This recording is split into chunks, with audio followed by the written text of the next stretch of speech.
আজি হতে শতবর্ষ পরে কে তুমি পড়িছ বসি আমার কবিতা খানি কৌতূহল ভরে।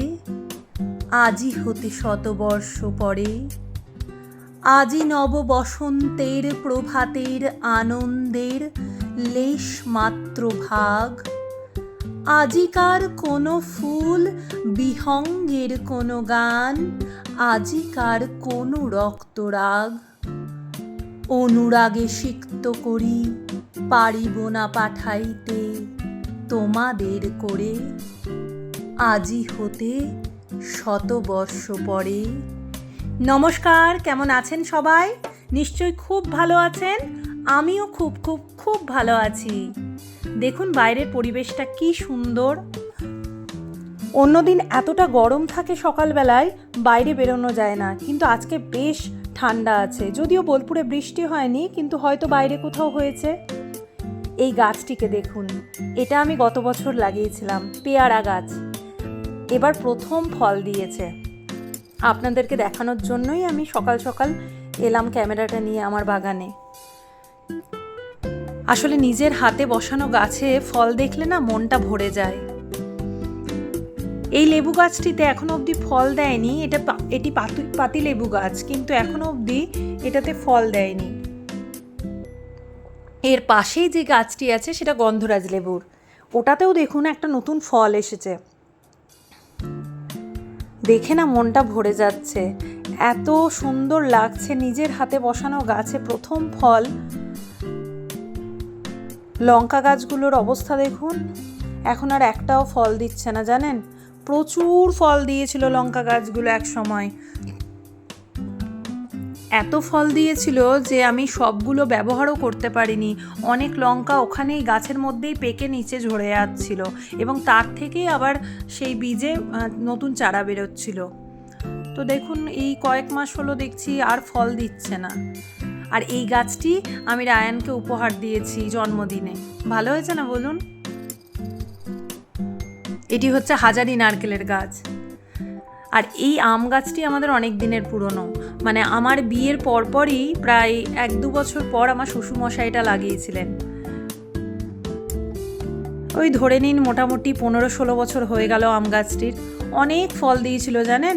নিচেরগুলো সব পেরে নেওয়া হয়েছে, ওপরেরগুলো রাখা আছে পাখি, বাদুড়, তারপরে হনুমান যে আসবে তারা একটু খাক।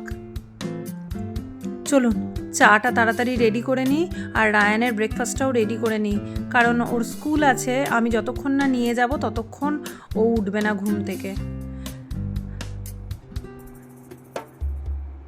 এই আমার চাটা ঢালতে এত অসুবিধা হচ্ছে, আসলে বাঁ হাতে আমি ক্যামেরাটা ধরে আছি। দেখুন কতটা চা পড়ে গেল। এখনও অবধি আমার স্ট্যান্ড কেনা হয়নি। তো আপনাদের যদি জানা থাকে যে কোন স্ট্যান্ডটা ভালো হবে কিচেন ব্লগিং বা এমনি নর্মাল ব্লগিংয়ের জন্য, তাহলে কাইন্ডলি একটু মুভেবল স্ট্যান্ডের খোঁজ দেবেন তো আমাকে কমেন্ট বক্সে। কতটা চা পড়ে গেল দেখুন। যাই হোক, মুছে নিই, দিয়ে ঝটপট করে ওদের খাবারগুলো রেডি করে নিই।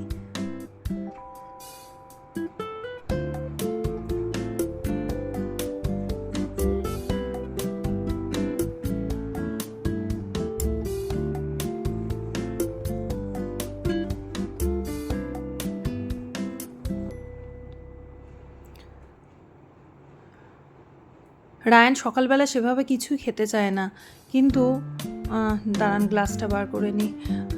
কিন্তু ওকে ভাবছি যে দুধ চকোস একটু খাইয়ে পাঠাবো, কারণ প্রতিদিনই ও টিফিনটাও সেভাবে ফিনিশ করে না, আর সকালে ঘুম থেকে উঠেও সেভাবে কিছু খেতে চায় না। আমি সকালের দিকে না এই আমুলের টেট্রা প্যাকটা ব্যবহার করি ওকে দুধ দেওয়ার জন্য, কারণ আগের দিন দুপুরে দুধটা দিয়ে যায়, সেটা যদি আমি পরের দিন সকালে খাওয়াই তো সেটা বাসি দুধ হয়ে যায়। আর রায়ানের একটু অ্যাসিডিটির টেন্ডেন্সি আছে, তো তাহলে অ্যাসিডিটিটা বেড়ে যাবে, সেই জন্য আমি বাসি দুধটা দিই না চট করে। ওই গরুর দুধটাও সন্ধেবেলা খায়। দুধটা ফুটে গেছে, এবার আমি ঝটপট করে ঢেলে নিই গ্লাসে।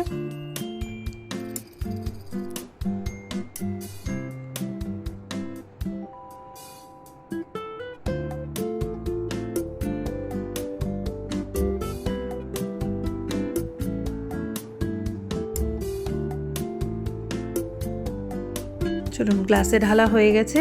এবার এর সাথে 1 স্কুপ চকোস আমি মিশিয়ে দিচ্ছি। জানি না খাবে কি না, তবু চেষ্টা করব যদি খাওয়ানো যায়। পেটে তো কিছু থাকবে, কারণ 10টার সময় ব্রেকফাস্ট হবে। সেই ব্রেকফাস্টও অর্ধেক খাবে, অর্ধেক ফেলে রাখবে। তো সেই জন্য দেখি কতটা কি খাওয়ানো যায়। চলুন দিয়ে আসি, দিয়ে তাড়াতাড়ি রেডি করে নিতে হবে ওদেরকে।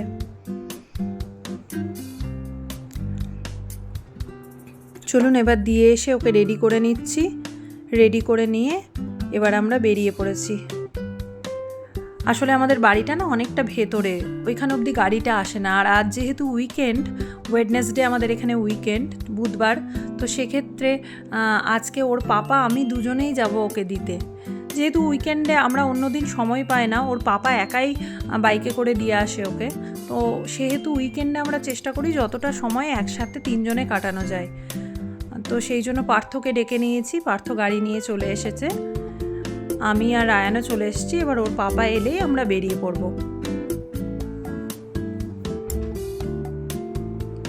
চলুন, মিনিট 10 পথ অতিক্রম করে ফেলেছি। এবার স্কুলের সামনে গাড়ি দেখুন, প্রচুর গাড়ি। এখানে পার্কিংয়ের কোনো জায়গাই নেই, তাই একটু দূরেই দাঁড় করাতে হলো গাড়িটা। আমি হেঁটে হেঁটে ওকে দিয়ে আসবো। ও আপনাদের বলতে ভুলেই গেছিলাম, আজ আমি ওর লাঞ্চ রেডি করিনি। ওর লাঞ্চ আজকে পাঠিয়েছে ওর পিয়ালি আন্টি, মানে আমাদেরই এক বান্ধবী। সে আজকে রায়ানের লাঞ্চ রেডি করে রায়ানের লাঞ্চ বক্স পাঠিয়েছে। চলুন ওকে দিয়ে আসি আগে। এই দেখুন, স্কুলের পেছন দিকটা থেকে আপনাদের দেখাতে পারছি। অন্য কোনো এক সময় ফাঁকা সময়ে আপনাদেরকে সামনে থেকে নিয়ে গিয়ে দেখাবো। চলুন এবার বেরিয়ে পড়ি। কি ভালো লাগছে দেখুন প্রান্তিকের রাস্তাটা।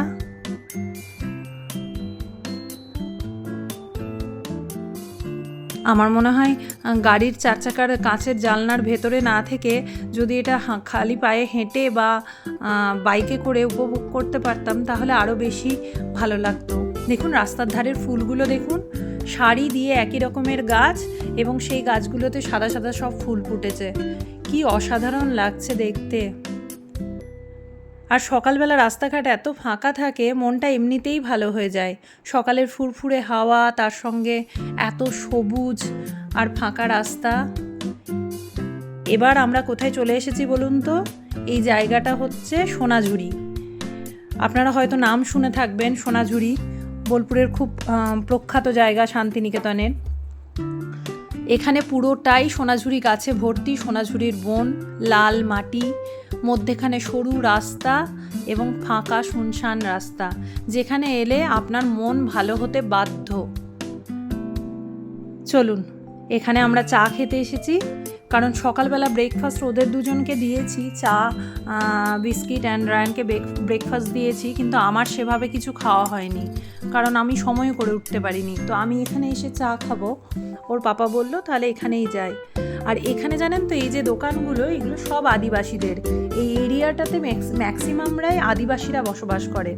তো এই এরিয়াটাতে এসে আদিবাসীদের হাতের চা যদি একবার না খান তাহলে বিশ্বাস করতে পারবেন না যে কত সুন্দর এরা চা বানায়, কত ফ্রেশ চা বানায়, এবং পরিবেশটা উপভোগ করতে করতে মাটির ভাঁড়ে মোড়ায় বসে চা খাওয়ার আনন্দ যে কি, সেটা না এলে আপনি বুঝতে পারবেন না। চলুন, চায়ের অর্ডার করে ফেলেছি। এবার আমরা একটু, এখানে অনেক গাছ আছে, আমার খুব ভালো লাগছে, মনে হচ্ছে গাছগুলোকে একটু হাত দিয়ে দিয়ে দেখি। চলুন আপনাদেরকেও দেখাই। আসলে এরা এত প্রকৃতিকে ভালোবাসে এবং প্রকৃতির সাথে এমনভাবে বদ্ধ এদের কাছে ন্যাচারালি খুব সুন্দর গাছপালা সব কিছুই খুব সুন্দর হয়।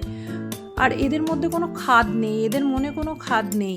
এরা একদমই মানে ফ্রেশ, কোনোভাবেই এদের মনে কাউকে ঠকাবো, কারোর সাথে চিট করব, এই ধরনের চিন্তাধারা আদিবাসীদের মধ্যে থাকে না।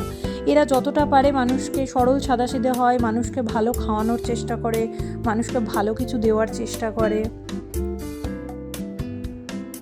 কি সুন্দর দেখুন, কি সুন্দরভাবে বাঁশের ইয়েটা বানিয়েছে দেখুন, এবং তার মধ্যে ছোট ছোট গাছগুলিকে লাগিয়েছে। অপূর্ব লাগছে। আজকে সকালটা একটু অন্যরকম হয়ে মনটা ভালো হয়ে গেল। যদিও আমরা মাঝে মধ্যেই চা খেতে বেরোই, কিন্তু আজকে সকালটা পুরোটাই অন্যরকম। এই দেখুন চা চলে এসেছে, পুরো ঘন খাঁটি দুধের চা। যদিও আমি সকালে দুধ চা খাই না, তবে এই চাটা কোনোভাবেই মিস করা যাবে না। চলুন, চা খাওয়া হয়ে গেছে, আমরা বেরিয়ে পড়েছি। ওর পাপা এবার ড্রাইভ করতে শুরু করেছে, কারণ রায়ান থাকলে আমি কোনোভাবেই ওর পাপাকে দিই না ড্রাইভ করতে, কারণ ওর পাপা তো রেগুলার বেসে ড্রাইভ করে না। তাই প্রফেশনাল ড্রাইভার ছাড়া আমি চাই না যে রায়ান এই মুহূর্তে চাপুক, তো সেই জন্য আমি দেই না ওর পাপাকে ড্রাইভ করতে। তো ওর রায়ান যেহেতু নেমে গেছে, সেহেতু আমি ওর পাপাকে বললাম তোমারও প্র্যাকটিসটা হবে আর তুমিও একটু ড্রাইভ করে নাও। যদিও মন্দ চালায় না, ও ভীষণ ভালোই গাড়ি চালায় এবং বহু বছর থেকে গাড়ি চালায়, কিন্তু জানেন তো মায়ের মন, ওই একটা অস্থিরতা কাজ করে। কি সুন্দর লাগছে দেখুন, সোনাঝুরিটা পেরিয়ে যেতে ইচ্ছে করছে না। এই রাস্তা দিয়ে যেতে যেতে মনটা যেন বলে উঠছে, এই পথ যদি না শেষ হয় তবে কেমন হতো তুমি বলো তো। ইস, লাল মাটি, ফাঁকা রাস্তা, সামনে শুধু গাছ। চলুন, সামনে যদি কোনো একটা ফাঁকা জায়গা পাই তাহলে একটুখানি দাঁড়াবো। এই গাড়ির ভেতর, কাঁচের ভেতর থেকে না একদমই ভালো লাগে না প্রকৃতিটাকে উপভোগ করতে।